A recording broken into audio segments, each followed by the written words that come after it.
காப்பாற்றின தேவன் ரொம்ப நல்லவர். அதே நேரத்தில் வாழ்க்கையில் நமக்கு வருவதானே சூழ்நிலைகள் எது மாறினாலும் நம்ம வாழ்க்கையில் தேவன் ஒருவரே நமக்கு அடைக்கலமானவர். அந்த வானத்தை பார்க்கும்போது அவர் படித்தார் என்று ஞாபகம் வருது. பூமியை பார்க்கும்போது அவர் உருவாக்கினார் என்று வார்த்தையினால் உண்டாக்கினார் என்று ஞாபகம் வருது. இதை காட்டிலும் வேற எதையும் நமக்கு பெருசா இல்லை.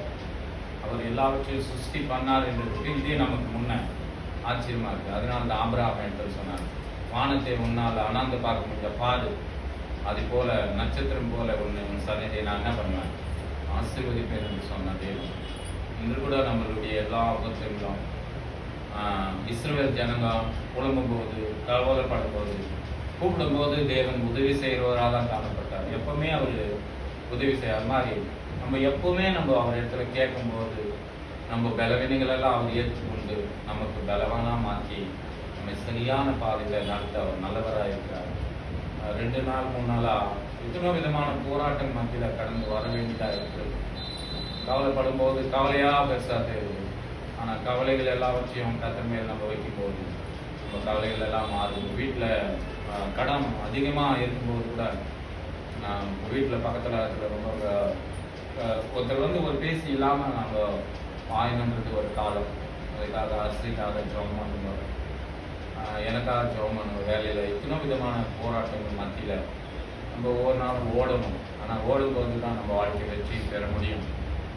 நாங்கள் கூட விசுவாசத்தை மட்டும் நம்ம என்ன பண்ணக்கூடாது, ஒரு நாள் விடக்கூடாது. உபத்திரம் உண்டு, ஆனால் உலகத்தை நான் என்ன பண்ணியிருக்கிறேன், ஜெயிச்சுக்கிறேன். அப்போது அந்த ஜெயித்த வார்த்தையை நம்ம பிடிக்கணும். அந்த பிடித்து நம்ம ஓட வேண்டியதாக இருக்குது.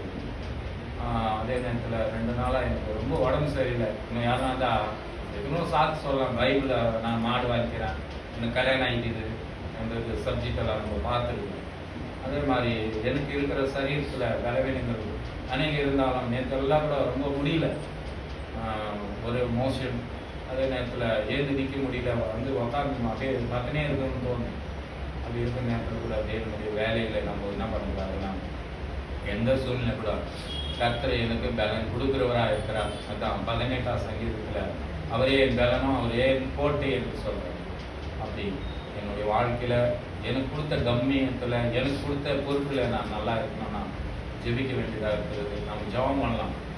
எத்தனை பேர் ஜெபம் பண்ணணும்னு இருந்துட்டு நம்ம சபை மாற்ற போகிறோன்றதுக்காக எதுக்கோ ஒரு நோக்கம் இருக்குது இல்லைங்களா? அந்த நோக்கத்தை நம்ம என்ன பண்ணுறோம், இங்கே கொஞ்ச நாள், அங்கே கொஞ்ச நாள், இன்னொரு இடத்துல கொஞ்ச நாள். ஆனால் எல்லாத்துக்கும் ஜபம் இல்லாத கட்டிங்க நம்ம என்ன பண்ணுறோம், ஜபம் இல்லாத வீடுன்னா கூரை இல்லாத வீடுக்கு சமமாக இருக்குது. அப்போது நம்ம ஜெபிக்கிறது நம்ம அதை நம்ம பாதுகாக்கிறதுக்கு அர்த்தமாக காணப்படுகிறது. அப்படி நம்ம உயிருள்ள தேவனுக்கு நம்ம பணிவிடை செய்யும். அந்த உயிருள்ள தேவன் நமக்கு கொடுத்திருக்கிற உள்ள நாளெல்லாம் சங்கீதம் 48 கடைசி வசனத்தை மட்டும் வாசின்னு பாருங்கள். ஒரு வசனத்தை வாசிக்கலாம். சங்கீதம் 48 கடைசி வசனம் பாருங்க.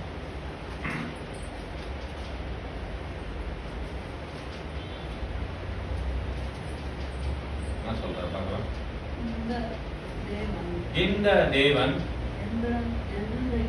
என்றென்றைக்கும் உள்ள சதா காலங்களிலும் நம்முடைய தேவன் மரண பரிந்தும் நம்மை நடத்துவார். பாத்தீங்களா, நம்மை மரண பரிந்தும். இதே வார்த்தை சங்கீதம் 1ஆம் அதிகாரத்தில் கூட நமக்கு சொல்லப்படுது இல்லைங்களா? மரண பள்ளத்தாக்கில நான் நடந்தாலும் என்ன பண்ண மாட்டேன், பொல்லாப்புக்கு நான் பயப்பட மாட்டேன். பொல்லாப்பு இந்த உலகம், பொல்லாத உலகம் இல்லைங்களா? காலத்தை என்ன பண்ணாதீங்க, பொல்லாத காலம். அது காலத்தை நீங்க என்ன பண்ணுங்க, சமீப நீங்க அதை நம்ம புரோஜனம் பார்த்திக்கணும். காலம் போனா வராதுங்க போல. அப்படி காலங்களை எல்லாம் தேவன் ஒவ்வொரு நிமிஷம், ஒவ்வொரு செகண்ட், ஒவ்வொரு காலத்துல நம்ம ஆய்வு பண்ணிக்கணும். தேவனுக்கு என்று நம்ம ஓடும்போது நம்ம சதா காலம் அவரே நமக்கு தேவன். மரண வரைக்கும் நம்மை நடத்த அவனால் முடியும். ஏன்னா நம்ம மரணத்து வரைக்கும் நடத்தக்கூடியது அப்பா இல்லை, அம்மா இல்லை, பிள்ளைங்க இல்லை, அதே நேரத்தில் சொந்தம் இல்லை, பந்தம் இல்லை, பணம் இல்லை, எதையும் நடத்தாதுங்க. ஆனா தேவன் என்ன பண்ணுவாருங்க, மரண இங்க மனுஷா கூட அவர் சமூகத்துல நம்ம என்ன பண்ண போறோம், இருக்க போறோம் என்ற அந்த நம்பிக்கை விசுவாசம். அதனால்தான் நம்ம ரசித்திருக்கிறார். ஒன்றானமே தேவனாக உண்மையும் நீ அனுப்பின இயேசுவை அறிவது நித்திய ஜீவன். அவரை நம்ம அறிந்து கொள்ளத்துக்காக தான் நம்ம வரோம். அந்த அறிந்து கொள்வதற்கான ஆவியில தேவன் நம்மை பலப்படுத்தி இருக்கிறார். அதனால தான் நம்ம தேடுறோம், பயப்படுறோம். அவருக்கென்று நம்ம சர்வீஸ் பண்ண வந்திருக்கிறோம். நம்ம எல்லாரும் ஒன்றா சேர்ந்து அவரே நம்ம துதிக்கலாம். தேவன் எனக்காக நீங்கள் எல்லாம் ஜெபிங்க. எல்லாருக்காக நானும் ஜெபிக்கிறேன், ஒவ்வொருத்தருக்காகவும். அதே நேரத்தில் ஜெபத்தில் என்ன பண்ணோம், நம்ம சோர்ந்து போகாம இடைவிடாம நம்ம என்ன பண்ணோம், ஜெபிக்கணும். அப்போ ஜெபிக்கும் போது நம்ம வாழ்க்கையை ஒவ்வொரு நாளும் எல்லா பனி போல, மழை போல பிரச்சனை போல, பனி போல மாதத்துக்கு நமக்கு வாய்ப்பு தேவனே நமக்கு அதிகமா உதவி செய்வார். நம்ம என்ன பண்ணோம்னா, இக்கட்டுல நம்ம கூப்பிடுறோம். அவர் விசாலத்துல தேவன் என்ன பண்றாரோ பதிலை கொடுக்கிறவராக காணப்படுகிறார் என்று வேதம் சொல்லுது. அப்போ நம்ம இதெல்லாவற்றையும் ஞாபகப்படுத்தி கொண்டு நம்ம வாழ்க்கையை நம்ம தொடர்ந்து போராட்டத்துக்கு வாழத்துக்கு தேவனை உதவி செய்வார் என்று கேட்கிறவங்களை எல்லாரும் தேவன் ஆசீர்வதிப்பார் என்று சொல்லி அந்த வார்த்தைகளை முடித்துள்ள தேவனை மயப்படுவார்.